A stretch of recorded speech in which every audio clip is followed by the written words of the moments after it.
All right, are you guys ready for it? Because here comes the first really complicated fine change. And I actually put this in here because you can still do this one in the walk canter situation, right? You can still go canter walk and then new lead to the canter. So this is why I put this in this category. Although, like it's number 6, real number 6. Because of that ability to still school it through the walk, although this is getting more complicated and it requires that your horse and you have a certain skill level. Okay. So, how this exercise works, and this will be one that I'll either have to dig up video of me doing this on one of my other horses or make a video of this. Okay. So what you're going to do is you're going to come out of the short side. You're going to go across the diagonal. So you're going to be on, let's say you're going to the right. So you're going to the right, you're going to go across the diagonal. Before you get to the wall, you are going to walk. You are going to do a turn on the haunches to the left. Then when you come out of that turn on the haunches, you're going to pick up the left lead, because you've just changed to the left lead.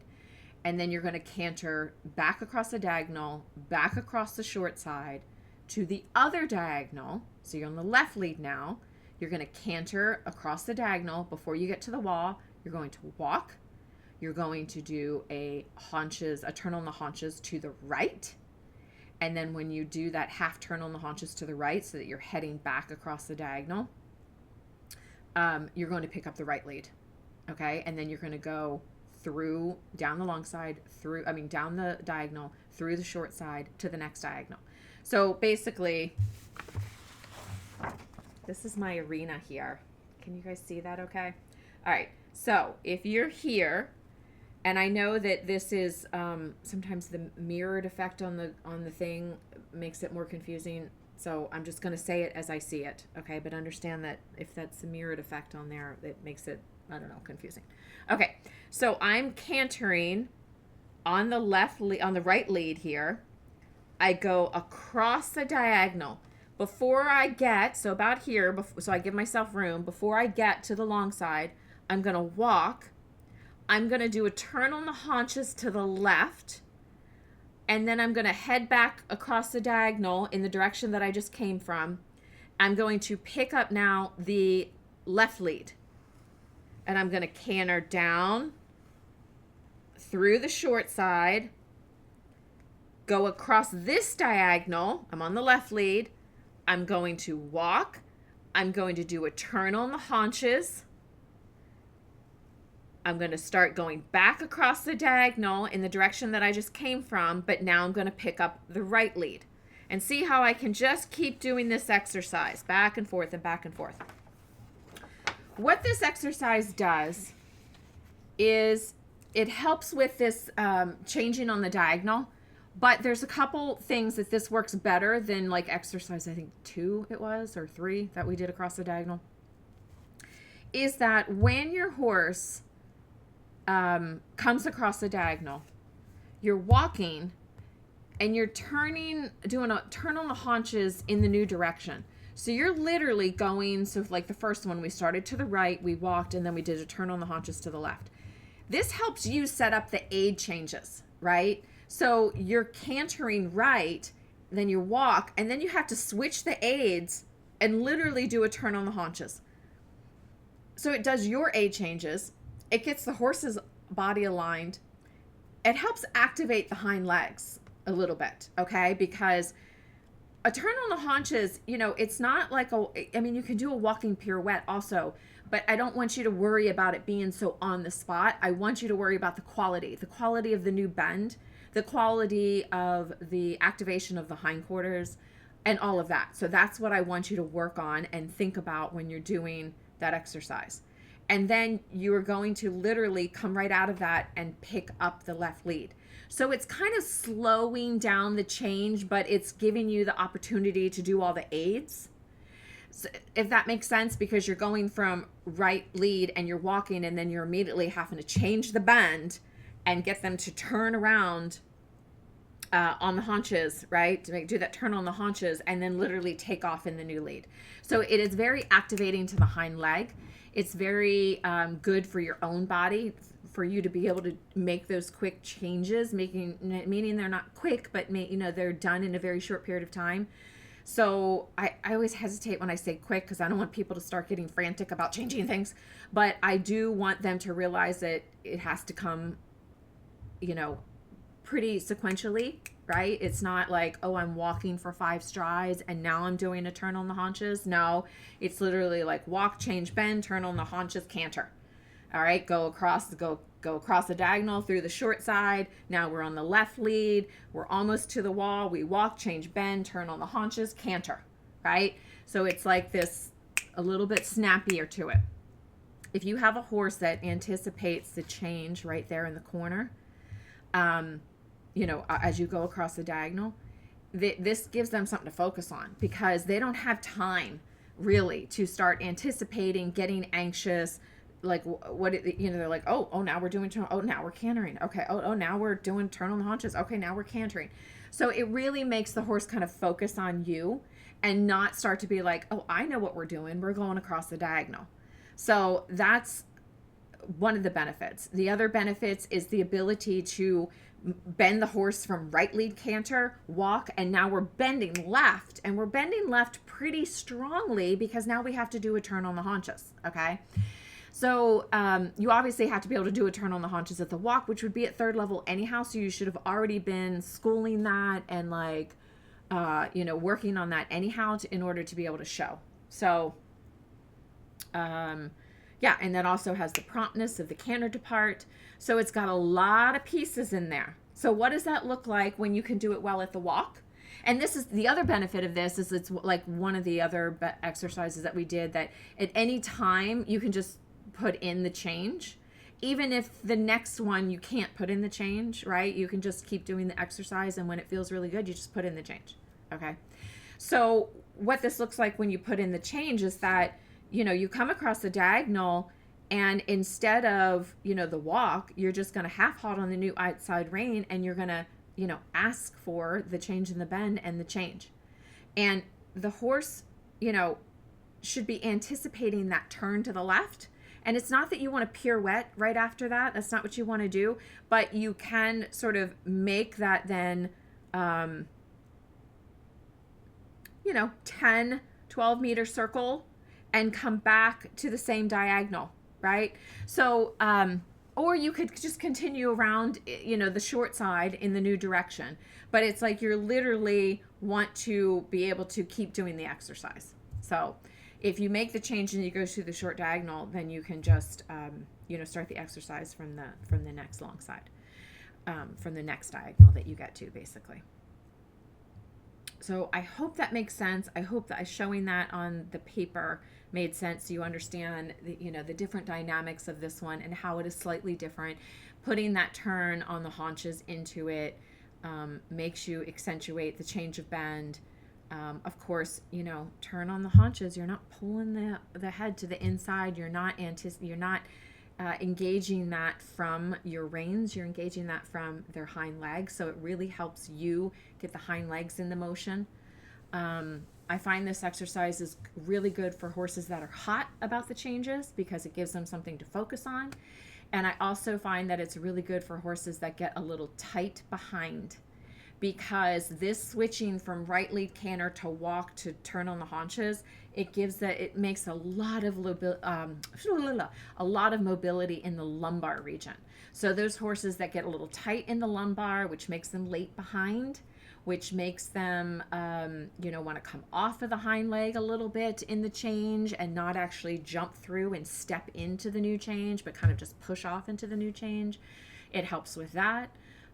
It helps with this body alignment and balance, but this one is more complicated. You have to kind of be on it. And so you have to, it might help for you to walk the exercise completely first so that you know what's coming up, because it comes up kind of quickly, right? You're literally walking, changing direction, doing the turn on the forehand. So what I'm going to do is I'm going to run through this one more time on the paper.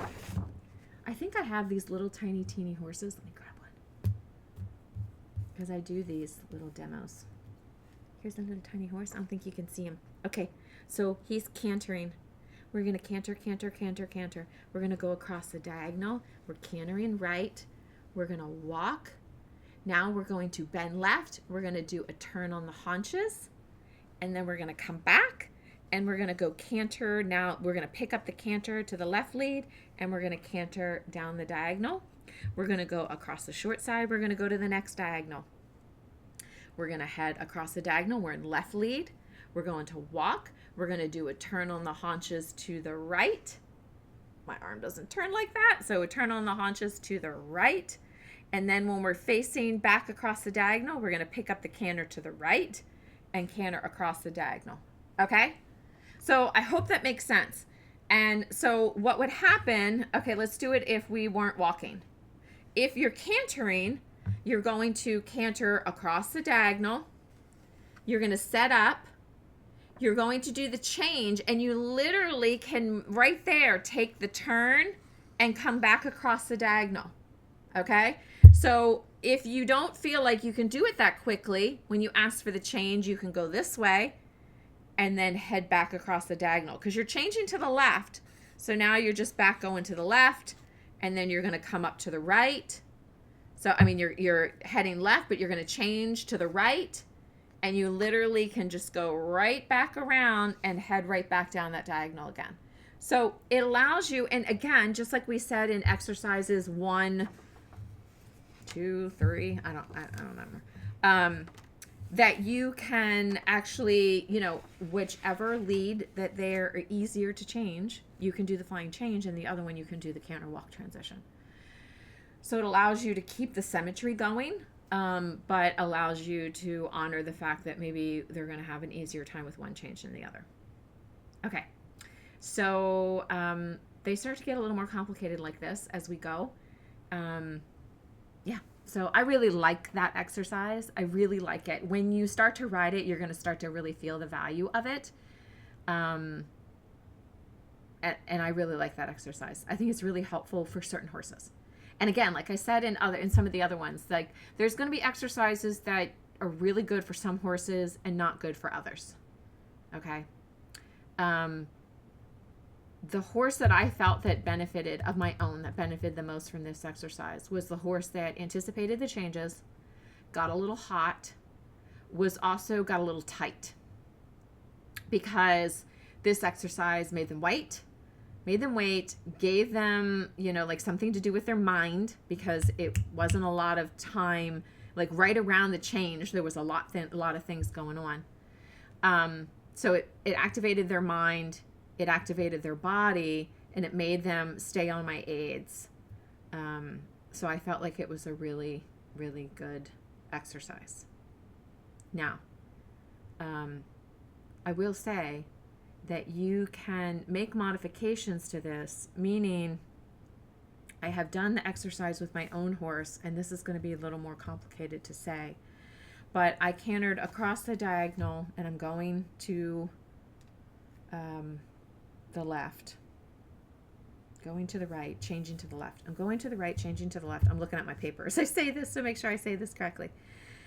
I go up there, I walk, I do a turn on the haunches, I come back, I'm cantering across the same diagonal, but I'm on the left lead. And when I get to the wall again, instead of going across the short side, I can walk and do a turn on the haunches to the left, change my bend, pick up right lead and go back across the diagonal again. Let me show you this, because this is much more complicated. And it's not a direct mirror of one another. Okay, so here's my, I hope you guys can see this, because I know sometimes the lighting makes like the lines not show up. Okay, so with my horse, I'm cantering across the diagonal, I'm on the right lead, I come here, I walk, I do the turn on the haunches, I go back to be on the same diagonal. I'm just working on this diagonal right here. Okay, I pick up the right lead, I come here, I walk, I do a turn on, I'm sorry, I'm like, I already messed up. I'm on the right lead, I change to the left lead, I pick up the left lead, I come across the diagonal. Now I'm on the left lead, right? I was on the right lead, quarter change, quarter turn on the haunches, or half turn on the haunches. Now I'm on the left, now I pick up the canter to go on the left lead. I get to here, I walk, I do another turn on the haunches, but to the left, okay? So in this direction, we changed. We were going right. We did the turn on the haunches to the left. This direction, we're going left. We do the turn on the haunches to the left. Then we pick up the right lead. We go back across the diagonal. We repeat. So what this also does is it really starts to hone in that change from left to right.